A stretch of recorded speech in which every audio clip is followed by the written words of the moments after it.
back, humans, ghouls, and mutated fools. My name is Mara. I'm a mutated zombie, and you're on the channel Beware Mutated Zombies. And today we're gonna meet our daddy in the kinky, sexy way, not the Maury way or Jerry Springer way, or you know that. Yeah, you know what I mean.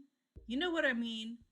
Um, so hopefully today we will go on our first date, not date, with the dad that I really don't like. But yeah, let's get into this. We've met all the dads, and we should be getting the app now, because I remember there being an app or something. Yes, penultimate. Morning, sleepyhead.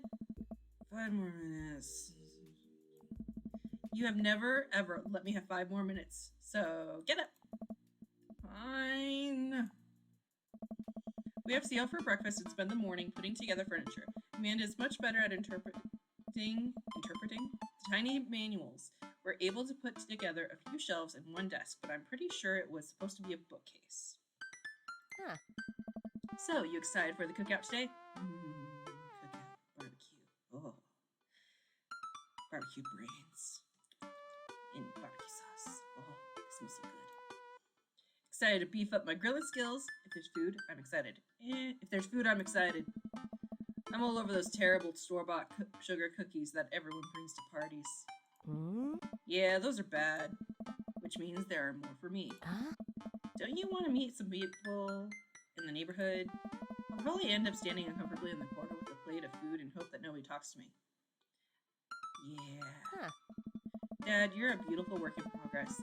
We will get that butterfly to emerge from the cocoon. Ah. The social butterfly. Well, we better start getting ready. We definitely don't want to be late. Hey. What? No, we have to be fashionably late. Who shows up to a cookout on time? You know what? We're going early, just because you said that. I head out the door and Amanda reluctantly follows. We walk across the street to Joseph's house with store-bought veggie plate. I'm a terrible cook if it doesn't involve a grill. But why a veggie plate? I guess I understand. Somebody has to be the one to bring vegetables. I guess we're not as early as we thought we were. Joseph's backyard is already packed with people, and the smell of hot dogs wafts through the air. Small children run through a sprinkler, and adults chat in small clusters. Look at that!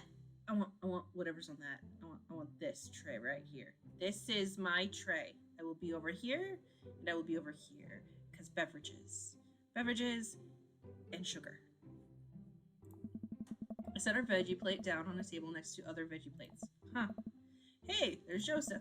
Oh, I have to get his attention. The moment he sees us, he jogs over, arms open wide. Welcome, I'm so glad you two are here. The image of him jogging, arms open wide, is kind of creepy. I'm not here for it. And you brought veggies! Let me introduce you to my family. Kids, come on over here. This is Chris, my eldest, who's gonna, have a dark, scary time soon. Hi. Oh. This is Christian and Christy. They're twins. Ah. They're demons. They stare creepily and say nothing. Then, of course, there's our youngest, Krish. Wait, where's Krish? Maybe Mary put him in his crib. Krish? Why would you name a child Krish? Why Krish?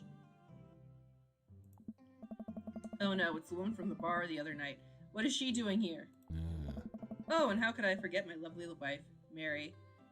She looks way different from you. Like, she's in dark colors, you're in pastels. Something's off here. Joseph pecks her on the cheek. She smiles. Ah, Mary, sweetheart, did you put Krish to bed? I'll have to go look for him. Oh. But you will have... What? Joseph takes a moment and regains his composure. Mary, this is our new neighbor, Penultimate, and his daughter, Amanda. I'd shake your hand, but I have a glass of wine that I need to attend to. I love her. Nice to meet you, Mary, for the first time. Charmed. Well, I have to go over there now.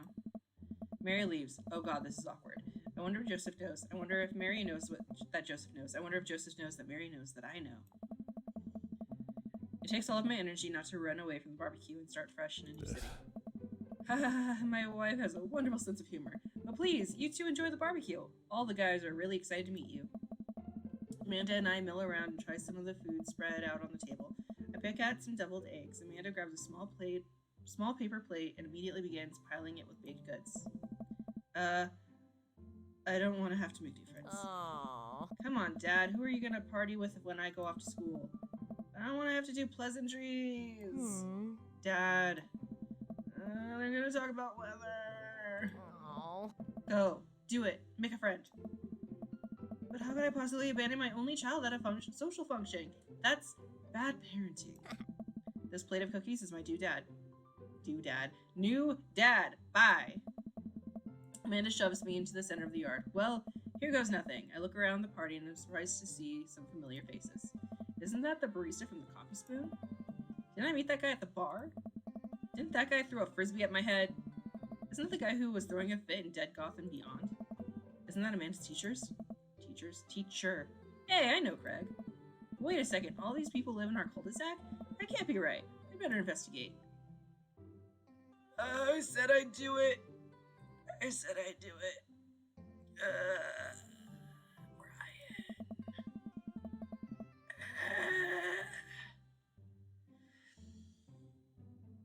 At least he's got those delicious, delicious man arms. But he's so... Brian.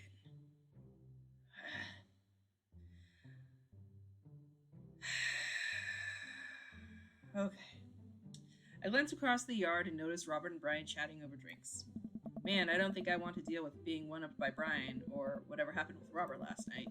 Oh no, they caught me staring. Oh no, Brian's waving me over. Shoot.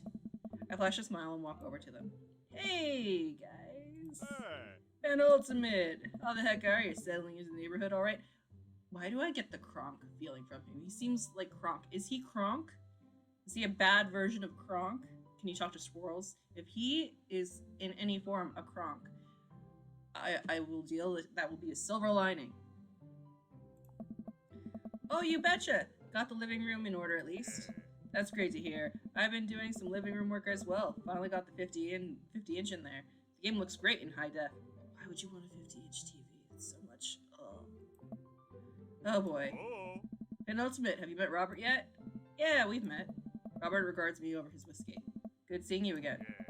We were just talking about my most recent camping trip. Spent a night out in the woods with Daisy and Maxwell. She's definitely an outdoorsy one. Even got her first fish. It's good to see you taking your daughter out like that. I bet she loved it. And it's great that she loves the outdoors. Mine loves being inside. Brian raises his eyebrows at me. Being inside, making art. She won a local competition for that art. Yep. Did I put it on too strongly? Robert stares at me blankly for a second. Anyway. Really? I haven't gone camping in years. Not since the last time. Same here. Well, things change once you have a kid. Wait, what happened the last time? Robert takes a long sip of whiskey. Well, little Johnny Boy and me were out in the backcountry. Johnny Boy's a strong kid. Met him in my army days. Comes from Texas. They build him tougher out there. They build him tougher out there. Anyway, things go south pretty quick. Johnny Boy breaks his ankle when the rope bridge snaps. Oh my gosh. Can't talk. You can see the bone popping out through the skin. Johnny Boy screaming now, crying for his mama, losing blood. We're 2 days out from the next living soul, and here I am with my dear friend bleeding out in front of me. I'm able to dress the wound, but now I got a fireman carry a 6 foot, 180-pound man over some of the toughest terrain I've ever been in. I won't lie to you. There were moments during those 2 days when I thought about leaving old Johnny Boy, but you build a bond with your brothers in arms, and that bond never breaks. I got that boy back to civilization, but I lost some of me out there. I guess that's camping for you. Brian and I stare in disbelief. Robert takes another long sip of whiskey. I'm just kidding. My friend John and I went inner tubing down a river and he lost a flip-flop. Missed that kid. Brian and I laugh nervously. Or am I kidding? Brian and I tense up again. I'm kidding. Phew. Amanda and Daisy barrel up to us laughing. Daisy is holding a paper plate in front of her like a steering wheel. We gotta get off this haunted truck. Oh no, the ghost locked the doors. Quick, hit the emergency escape button. But trucks don't have emergency escape buttons. Then hit the brake, I guess. And then we'll get out of the truck. The imaginary truck. Anyway, we're safe from the ghosts, but how will we ever survive this Arctic tundra? Daisy, you might have to eat me. Are you prepared to do that? I'm prepared to do anything to survive. That's cold-blooded. I like that. Although I'm not sure I have the materials required to properly cook it. You know, that reminds me of the last time I went skiing. Robert. Wait a second, are you guys playing Long Haul Ice Road Paranormal Ghost Truckers? Yeah! Amanda, I love that show. It's the best, especially that episode where Caleb hides Flint's keys and Flint retaliates by breaking that ancient cursed urn and Flint retaliates by breaking an ancient cursed urn and sending the spirit after him. Yeah, it's such quality reality television. Television. I don't watch a whole lot of television, but I do enjoy that show. That and horror documentaries. Alright, Daisy. I found us a couple of bugs. They're gonna make a real great meal. Lots of protein. Gonna keep us from starving out here in this harsh, icy wasteland. But there's a whole table of food right over the... Daisy, it's a game. We're playing pretend. It's what kids do. Live a little. Amanda gives Daisy a handful of gummy worms from the snack table. They eat them with mock disgust. Let's go find kindling for a fire. Okay. Yeah. But not an actual fire. Because we're playing pretend. Yeah. Now you're getting it. Daisy and Amanda run off. What a cute couple of kids. Man, I've never seen her get along with anyone so quickly. I guess Amanda just sort of has a way with kids. That's kind of amazing. Daisy doesn't really get along with kids her age. Ha-ha! It's nice that he's not trying to one-up me this time. Maybe we can have a regular friendship after all. Really? She just kind of keeps to herself. Her teachers say she spends every recess in the library. I think the other kids are intimidated by her intelligence. There it is. I wouldn't worry about it too much. Amanda was shy at Daisy's age too. She used to have a habit of crawling under tables and crying every time we took her to a restaurant. She bit people too. Oh, kids, right? Gotta love them. You're required to by law. I hear that. Well, since we are getting along so well, maybe we should try to put together a little play date for them. They do seem to get along well, but the thought of continually hearing about all of Brian's accomplishments is rough. Yeah, that'd be nice. Well, I don't want to take up too much of your time. Go meet some of the other fellas. Joseph would be my second choice, but burgers. Nope. I gotta make friends. Joseph. I spot Joseph chatting with the guy from Dead Goth and Beyond by the grill. I wonder what they're talking about. I walk up to him. So I'm curious, can you walk me through why you had your house painted black? Where do I even start? The house stays warmer in the winter. It provides an artistic contrast to the rest of the neighborhood, and it complements the crimson interior perfectly. It's definitely an interesting choice. Oh! Thank you. I'm very proud of my abode. Penultimate, I was just having a conversation with Damien here about his aesthetic designs decisions. Damien regards me up and down with a warm but critical eye. How do you do? I don't believe I have the pleasure. I think I saw you in Dead Goth and Beyond the other day. Damien's face turns bright red. I must apologize for my behavior on that day. You see, I take the goth lifestyle very seriously, and to be caught in a ruse by such a corporation as Dead Goth and Beyond was profoundly frustrating indeed. I hope you know that while my anger may have been justified, it was no such way for a gentleman to act. It's okay, man. Do tell me about yourself. Are you new to the area? Yes, my daughter and I just moved in the other day. She was the one I took to Dead Goth and Beyond. Very good taste on her part. Does she partake in the goth lifestyle? I think for a second. I look over to Amanda, who's hanging out with some of the older kids in the neighborhood. What? Hey, Amanda! Would you consider yourself goth? Amanda yells back. I wouldn't necessarily try to fall under any one specific label, but I guess if I had to choose, I would more describe myself as twee? What the hell is a twee? Twee hipster with some normcore leanings. Bats are cool, though. Pity. Are you enjoying the party so far? Oh, definitely. Thanks so much for putting this on. It's nice to be in a cul-de-sac where everyone is so friendly and welcoming. Amanda walks up to the conversation. I also like The Lost Boys a lot. Really good movie. Does that count as goth?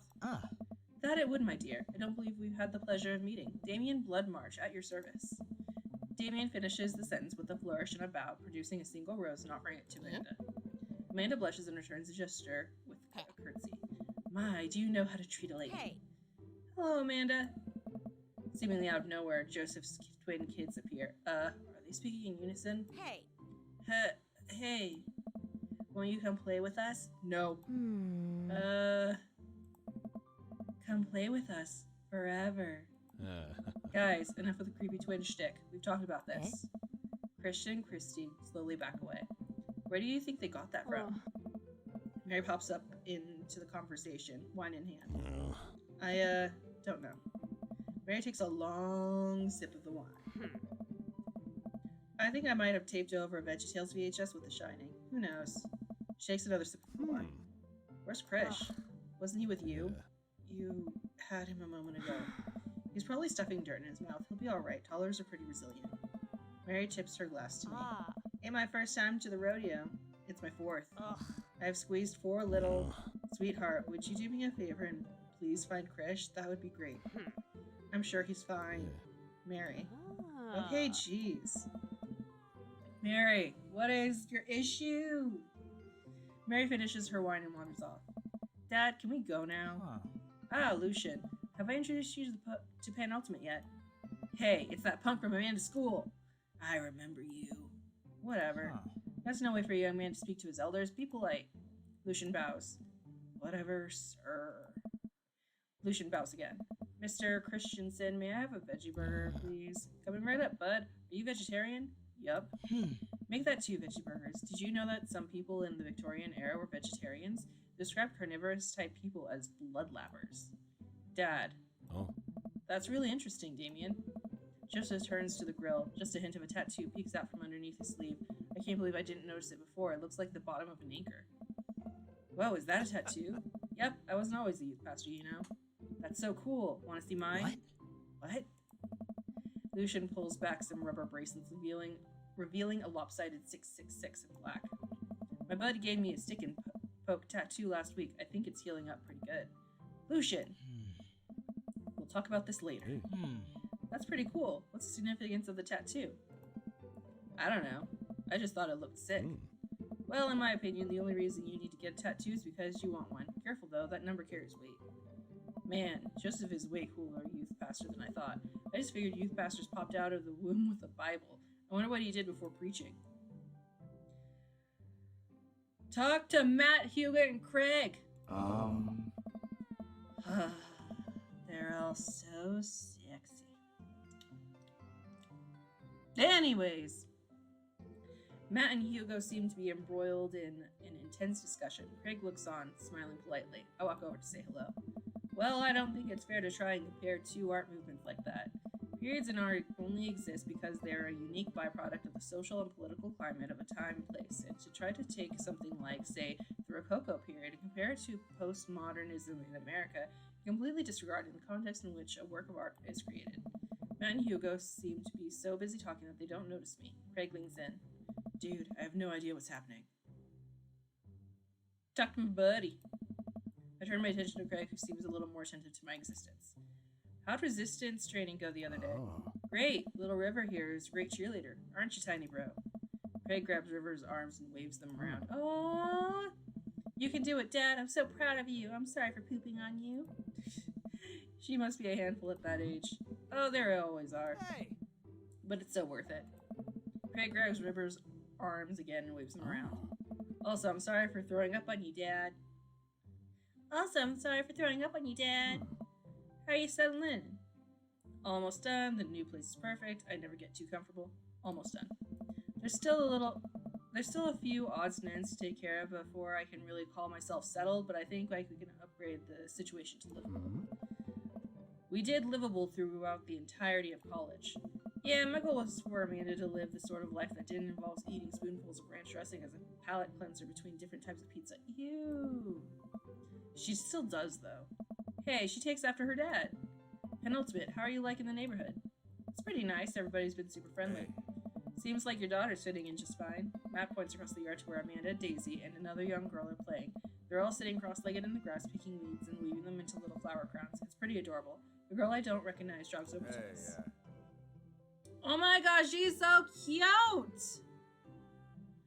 What is it, sweetheart? It's a flower crown. I thought you'd look cute in it. Well, there's only one way to find out. Matt takes the flower crown and places it on top of his head. Whoa.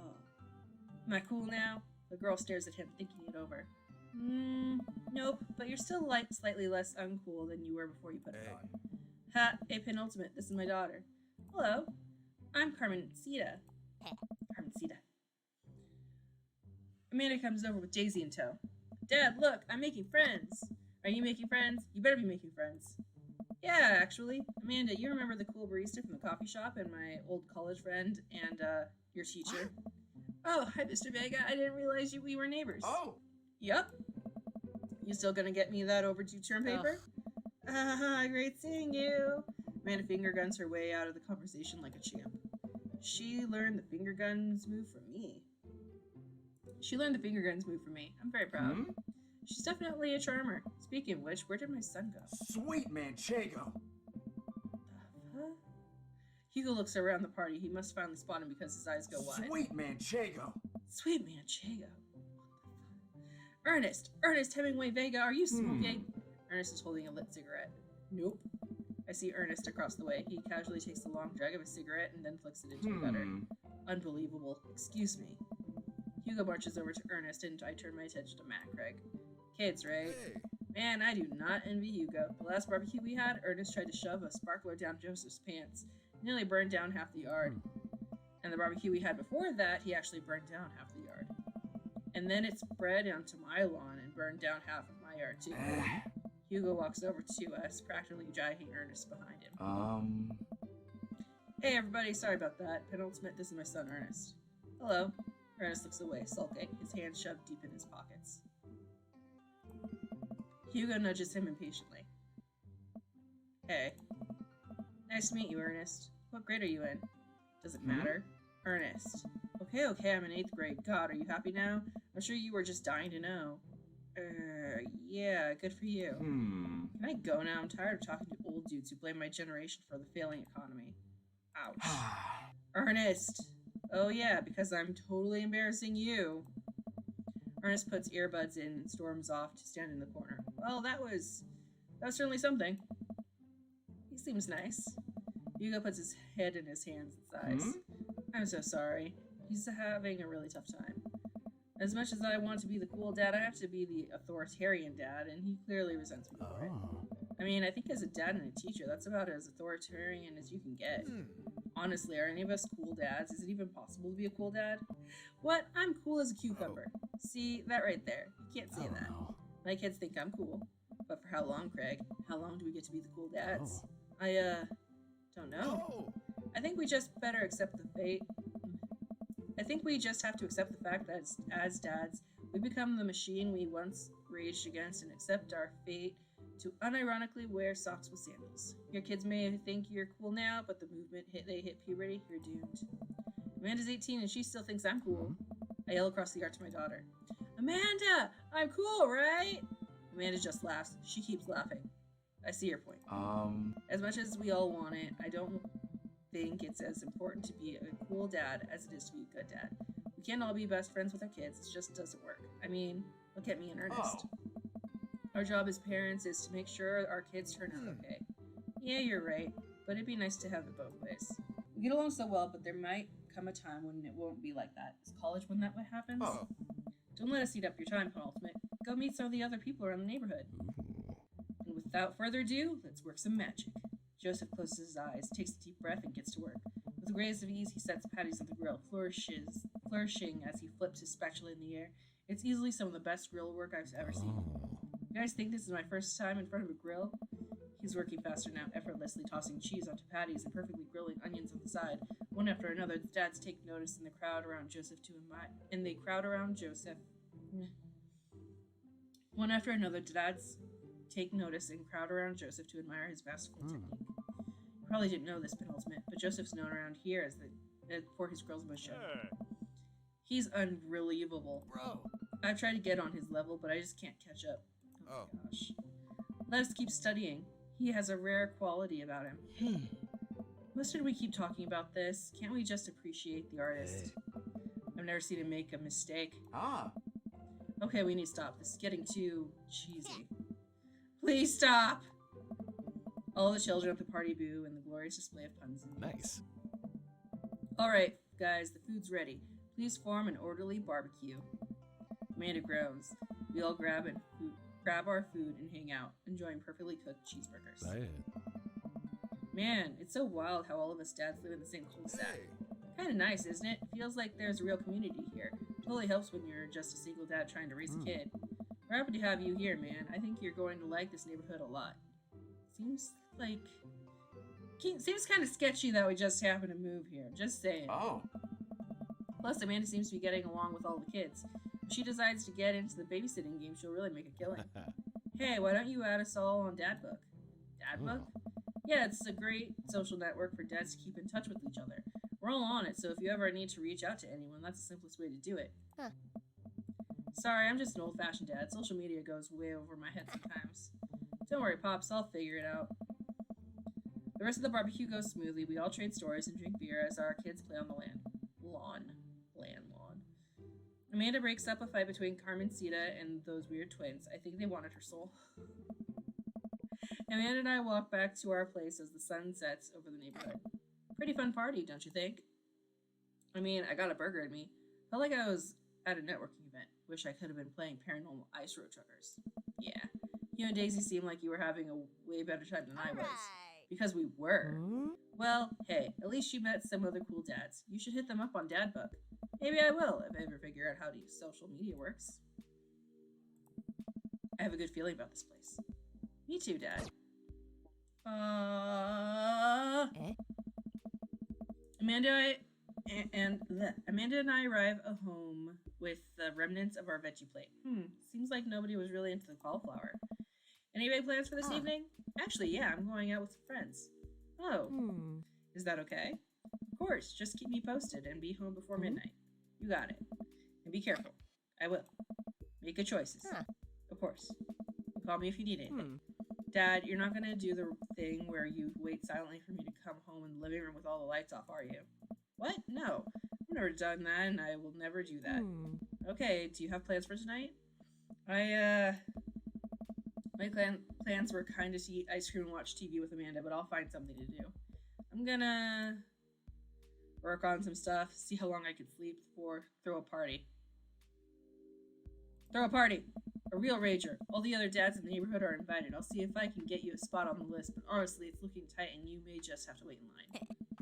I know the guy at the door. I'll get in, no problem. I'm just relaxing tonight. Have fun, okay? Great. See you later. I watch Amanda drive off into the night.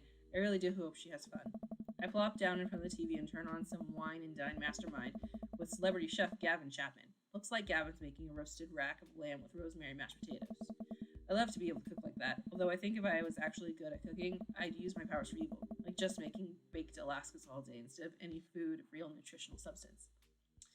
Baked Alaskas are hard. Have you guys seen how to make a baked Alaska? Have you seen the Great British Bake Off? Baked Alaskas are hard. Man, Gavin Chapman just got that thing on fire, but he meant to do it. What a professional. I lose track of time as I blaze through several episodes of Wine and Dine Mastermind, and also one episode of some cooking show called Meat Hell. I'm not even sure what that one was about. It was just a lot of yelling. I glance at my watch. Man, it's almost midnight. I should check in with Amanda. I send a text. Hey kiddo, you good? I wander out to the kitchen as I wait for a reply.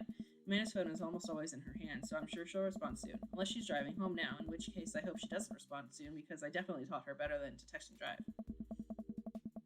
I reach into the freezer and grab an ice cream sandwich. It's a little late for this, but I think I earned it after a long day of socializing. I check my watch again, and then my phone. Nothing yet. Okay, see, now I'm worried. Do I call her? Do I call the cops? No, it's too soon for that. I'll just send her a gentle reminder text. What's up? Half an hour passes. Now I'm really worried. The episodes of Gavin Chapman's Meat Hell are not only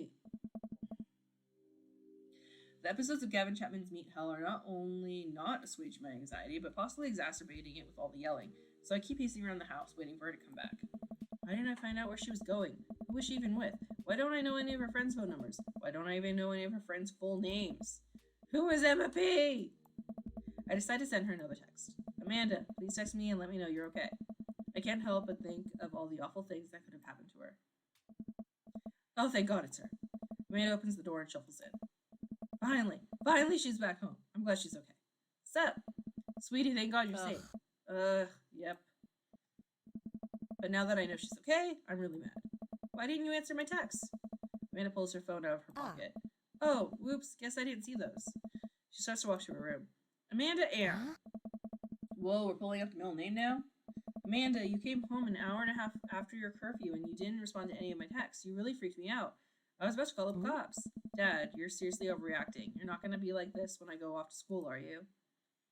I don't like your attitude. I have the right to be concerned. I was scared. You weren't responding, and it was just like when your dad. I have to stop myself from tearing up. Oh, Dad, I didn't mean to. I sit down on the couch and put my head in my hands. I feel very tired all of a sudden. You really scared me. Just please don't do that again. All right, I'm gonna go to bed now. Oh. Amanda closes the door to her room and I head to mine. Jeez. As I'm falling asleep, one thing she said keeps echoing in my mind. You're not gonna be like this when I go off to school, are you? Alright, we're gonna end it here.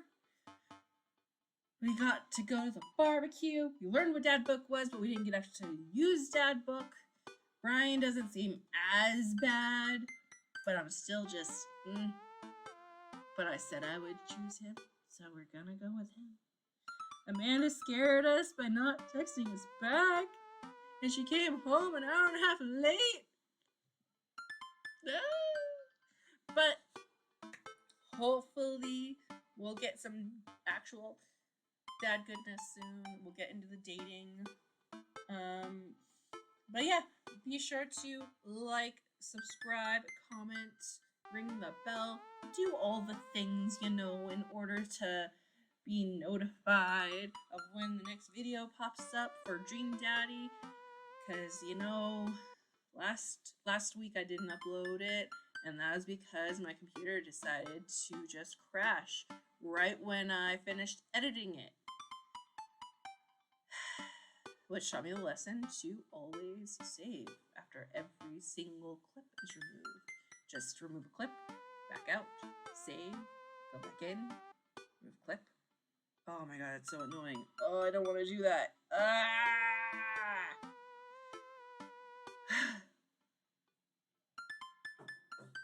But yes, hope you all are having a wonderful morning, afternoon, evening, and I'll see you all next time.